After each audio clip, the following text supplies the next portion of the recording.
Obroci su prilike za interakciju i podrazumevaju dvosmeran odnos odraslog i deteta u snažnu razmenu osjećanja.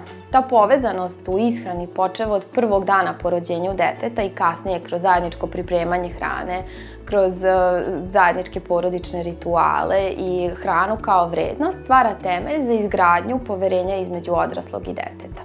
Od ključnog značaja je da dete uzima hranu u okolnostima koje su tome namenjene. U svim ovim podvizima važno je detetu pružiti podršku, ohrabriti ga i naravno nagraditi ga.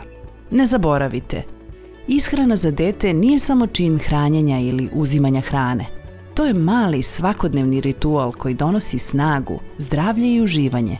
Iskoristite svaku priliku da bar jednom u toku dana uživate sa decom dok pripremate hranu i jedete zajedno.